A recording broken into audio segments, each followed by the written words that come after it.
We have a global problem that requires a global solution. We need the best science in the world. We need the best manufacturing in the world. If we have anybody left over anywhere as a reservoir of virus, it not only threatens them, but threatens the world.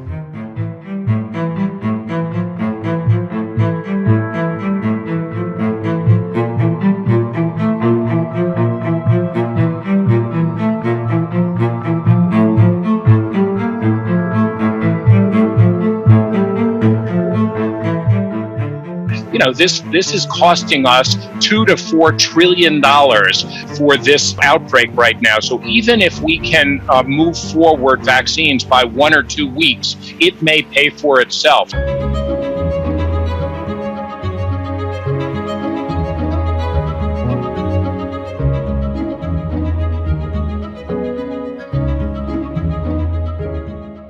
The collaboration is unprecedented. Normally, we have paper processes which take weeks and months to get feedback. Today, we talk about getting feedback from regulators within the day.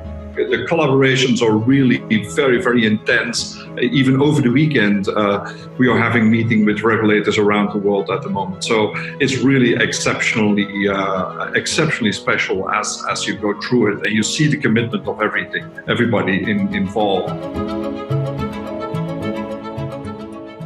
Our goal is ideally in the summer to start very large clinical trial, phase 3 or pivotal studies.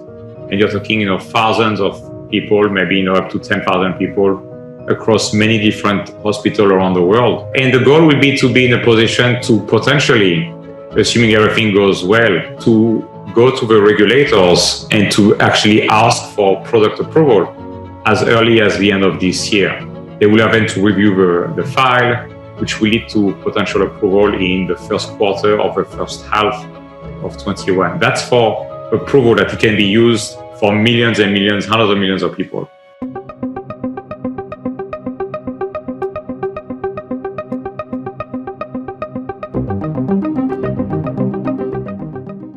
Where we will take over is in the manufacturing side, and then ultimately, obviously, scale up in distribution. And that has to be done in partnership with industry. So the challenge for this is industry, of course, can invest in making sure there's manufacturing, but they need to know that somebody's going to buy it. And that's what we're trying to create now as an advanced market commitment with push and pull. What's going to be important here and what's very unique is that we have to go so fast and so huge. Because where Ebola was a problem in Central Africa with a few 100,000 vaccines, you can get it under control. Here you need billions of vaccines. And that's where industry comes in, I think, is that you need a large contingent of people with a lot of experience to develop vaccines fast and globally. And then you need in parallel, not just sequential, but you need to start already preparing manufacturing long before you have your clinical results available.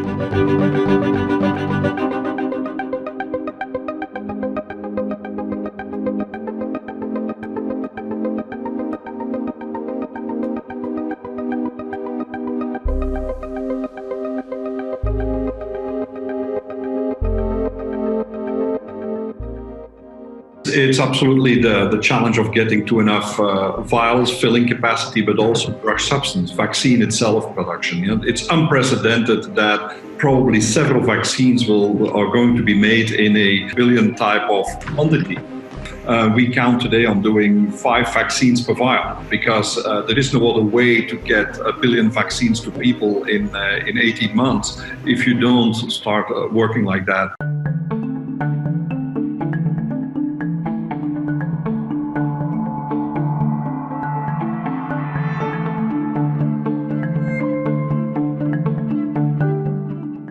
Ebola was an opportunity to come together and experiment with this, but not at the scale we're talking about. And this is why the private sector is critical. Paul talked about the private sector for vaccines, but let me talk about a different role for the private sector, which is going to be in distribution, bringing innovation in. How do we do last mile? We're working with UPS on that. We're working with drones to deliver equipment. We try to make sure that there is a very large capacity available so that the quantity quantity can support a large part of the world, and fighting for equitable access in the world, that people can get access wherever they need it in the world, is very important. If we don't solve this infection in every part of the world, it will not be solved for the world. And that's where an unprecedented global collaboration will be needed, and speed. Yeah? Days count, hours count, not just for the economy, but just for every life which will be lost if we do this not fast enough.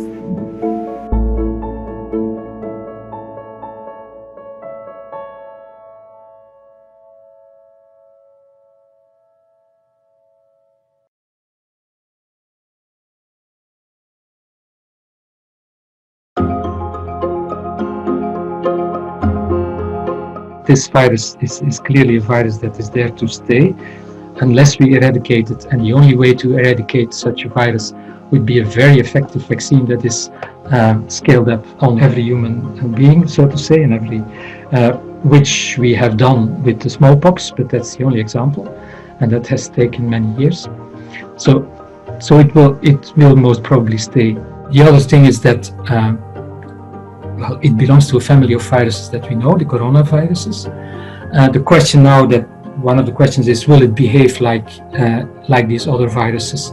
And they have a more, and that's one of the discussions and also one of the unknowns, they have a more seasonal reappearance, so they're more bound to the winter and the spring and the autumn, and less in the early summer. But so we will see whether that will have an impact.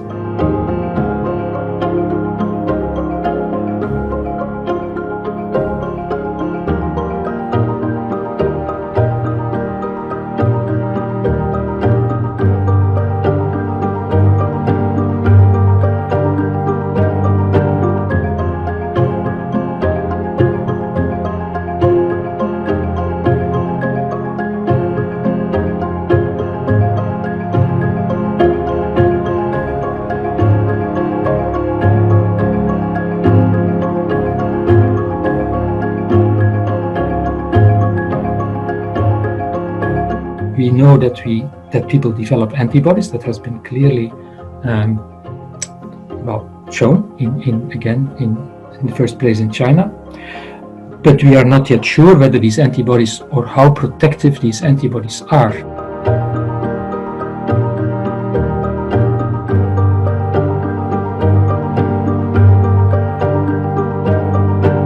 So most probably antibodies are at least partially protective, but how long will this protection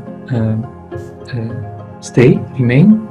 Is it a matter of months or years? So that the epidemiology in the future will depend on that.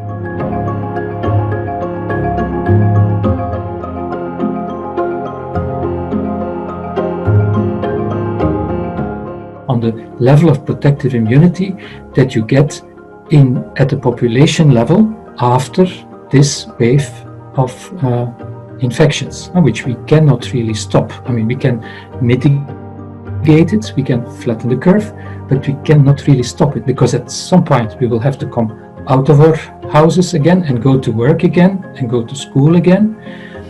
And nobody really knows when this moment is.